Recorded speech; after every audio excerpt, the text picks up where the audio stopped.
Hi everyone, welcome back to my channel. If you're new here, my name is Sanjana.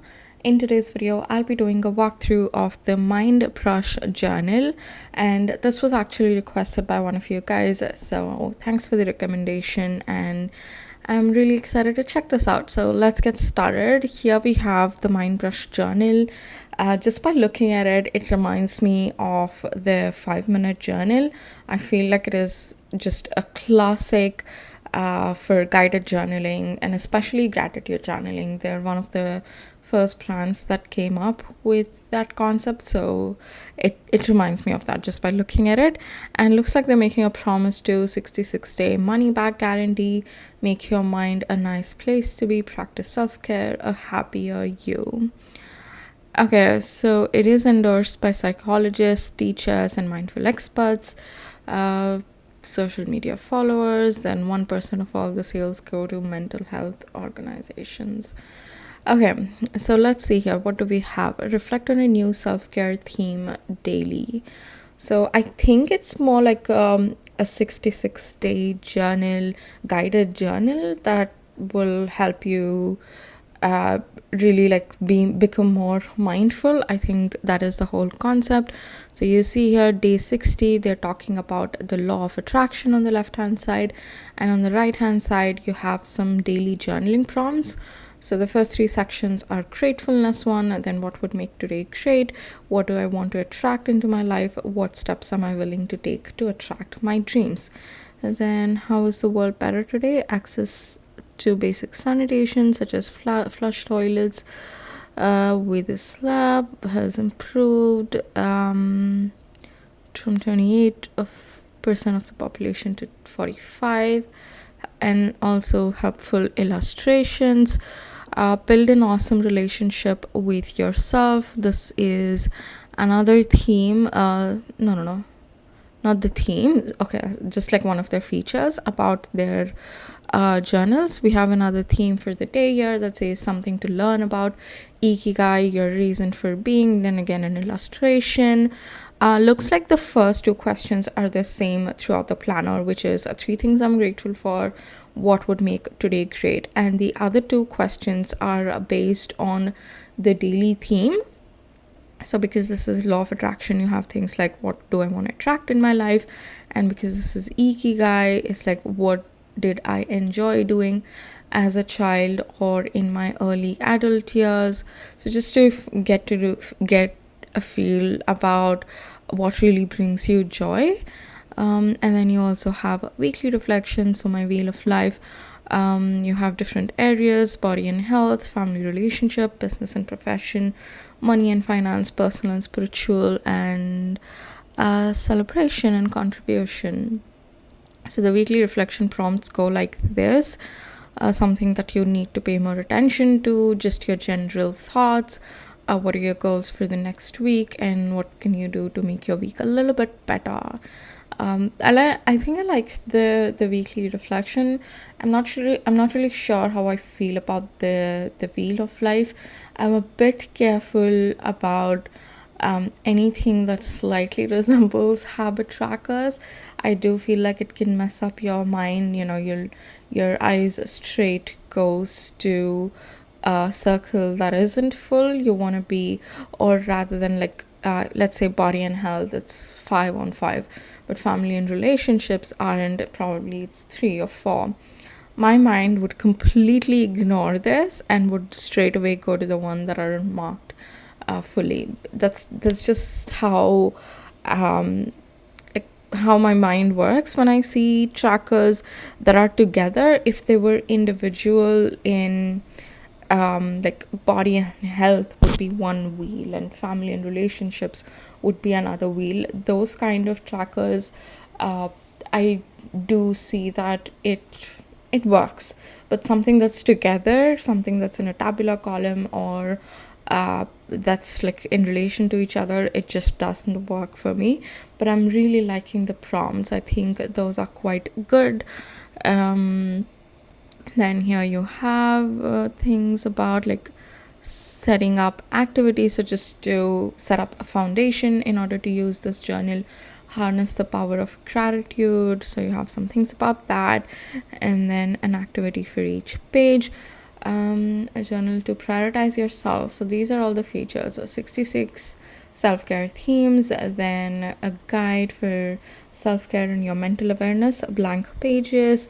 Okay, it's nice that they're giving blank pages in a guided journal though. That's pretty good. Self-reflection, weekly tracker, illustrations. Then here are all the images. I want to see if they have any other features. So you also get a free preview in case you want to check that out before you make the decision to buy.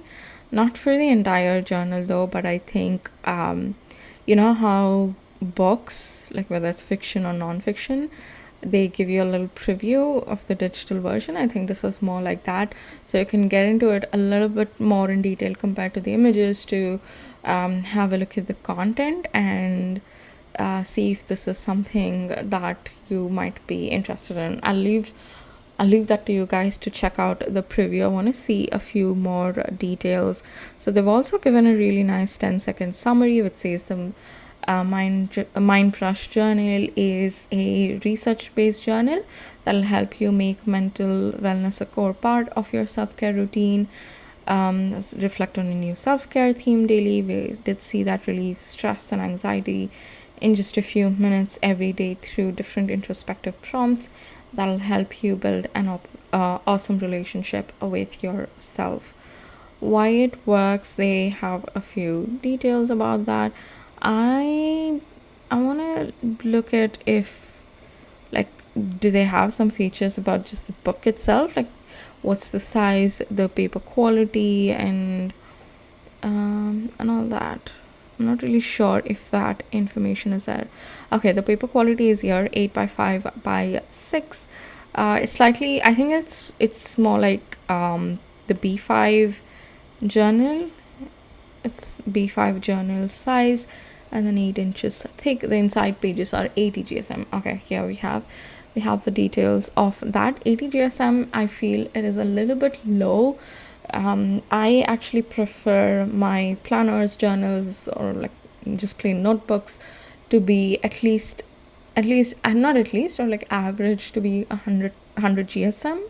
But because I saw the India 365 planner this year and it is 90 GSM, that is all right. It's all right. I feel like it's not too bad, but I don't really know how I feel about the 80 GSM though. So just wanted to mention out there. And I do want to sort of give you guys positives and negatives, or like advantages or disadvantages that I'm observing for this journal. One thing that I see is I really like that they're focusing on new concept every day, and there are different prompts, like apart from the first two ones. This I feel is a great balance because in some of the guided journals I see that the prompts are like same every day. For example, 5-minute journal. I've used that journal a lot and it helped me quite a bit, not quite a bit, like it helped me tremendously in the beginning, and I feel that was one of the first guided journals I bought. It was actually the first type of journaling I did, and it just changed a lot of things in my life. But I couldn't continue it. I'm not doing it anymore. I've been used to do it in 2021, but I'm not doing it anymore because I just noticed that the prompts are same every single day, and I just needed something different. So I really like this. I like that they have different prompts every day, so that it's a little bit of change. You don't feel monotonous, you don't feel bored. So I like that. But at the same time, changing it too much every day will sort of not allow you to go on one path. One of the advantages I found in a journal like the 5-minute journal one is that because we had same prompts every day, it really helped to get deeper into those areas, like gratefulness section, let's say. It really forces you to think other things that you're grateful for. So in this journal, I'm really liking the balance. I like that we have some different prompts, but at the same time a few things are constant. And I also like these prompts that are in the end, how is the world better today. I feel like things like this really help put things into perspective, like some of the problems that we are facing, or just some of the thoughts that are building up anxiety in ourselves. I feel like sometimes they might not uh, be that, like, what do I say, not that critical in the grand scheme of things. It might be critical for you at that point in your time in your life, but just thinking about from a larger perspective. So when I see this, about like basic sanitation, I just feel extremely grateful that, okay, we're so lucky that we did not feel the effect of this lower percentage. We were one of those people. We were one of the 28% who had access to basic sanitation. So that is how I feel, and that's really great for your brain. So what I also believe is, how you do one thing is how you do everything. I am a huge believer of that concept.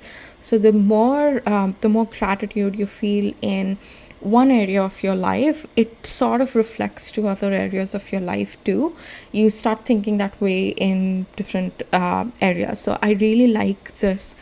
How is the world better today? Like, only 10.3% of the world's population was under a democracy in 1944 compared to 54%. So just things like this, I feel it's really good. I feel those, it just, yeah, like I said, it just puts things into perspective. I like that. Then another thing that I really like is that it's a 66-day journal, so it's just a little over 2 months. And when you're doing something like this, uh, it's not a huge commitment. Like, 2 months sounds reasonable. When you see yearly guided journals, it might be a little bit intimidating. You might get it, you might be excited, do it for a couple of weeks and then give it up, and then come back to it again, give it up. There's no really like a flow in there. So I like that it's for a short, not exactly short, but at least a medium period of time, which seems doable, but at the same time it is long enough that it helps you create a daily habit. It helps you reflect on the changes that you're experiencing. You want to feel the impact of using this journal. So I feel the limit that they have put, which is a 66-day, I think that is really good. I'm really liking that aspect too. And then another thing that I like are these illustrations every day. I feel like it's just a really nice thing. Because a lot of the planner is completely neutral, so just having these tiny bits of things just captures our attention. So I love that. And some of the things that I'm a bit skeptical about, though, is we have different concepts each day. One day we are thinking about law of attraction, one day we are thinking about ikigai, then another day it'll be about something else. So like I was mentioning, the positive of having different prompts each day. I just feel like aren't what if we are not learning about each concept? Like, what if you're just skimming through it, or if you're just seeing the surface level of law of attraction?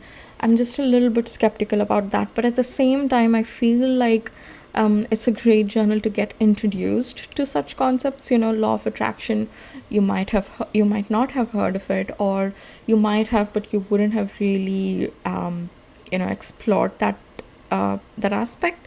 And things like ikigai too, some people might not have heard of it, some people might have heard, but they wouldn't have given it a try. So it's a really nice prompt. It's just it's just one thing that has both positives and negatives.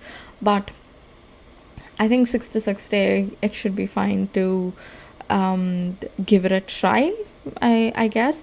And then another thing that I'm a little bit, again, skeptical about is the 66-day money back guarantee. I feel things like making your mind a nice place, or like practicing self-care, or a happier you, like, depends on a lot of factors in your life. it's not just from journaling. You have to take what you're learning, like what you're learning here, you have to take it and apply it to different areas of your life. And if you're not applying, I don't really think it's the journal's mistake. But at the same time, because you're applying, I don't think it's just because of the journal. So anything that especially related to like your mental health, your mindset, if it's like a money back guarantee or something, I just don't believe it. The way I would see is, okay, I'm gonna take this, commit myself for 66 days and let's see how it goes. Because I feel like things like anxiety and all of that depends on a lot of other factors and not just journaling. So that's just my thought. Another thing that I want to mention when I look at products like this is, if you are facing like severe anxiety attacks and your mental health is in a critical condition, I would suggest like not to depend on products like this. Look at therapy, and you can use this as a companion along with that. Like, don't really depend on one particular aspect. Get professional help, and you can use these products as companions. Just wanted to put that out there. In terms of price, the actual price is 1400, but the sale price is at 1295. I'm just thinking about like, obviously some of the prices are based on the value that you're going to get and not exactly how long you're going to use it for. I think it's fine to give it a try if you're really interested in this. You're like, okay, 66 days, I am gonna commit to it, I'm gonna work on this, let's see how that goes. I think that would be a good option. I do feel like it's slightly expensive. I wish it was under 999. I think that would have been nicer, but you know what, like I said, the value that you would get out of this might be a lot more than 1295. So yeah, guys, these are my thoughts on the Mindbrush journal. Also, I'm doing a video tomorrow on the multiple planners, like the advantages and disadvantages of using multiple planners. So if you have any questions related to that, if you're skeptical about, okay, would this work while using multiple planners or would that work, then do let me know in the comments below, and I'll if I get all the comments below before I film, I will consider it to put it in the video. So yeah, guys, thank you so much for watching. If you haven't subscribed already, please do, and if these videos are helping you, please give it a thumbs up, and I'll see you in my next video. Bye.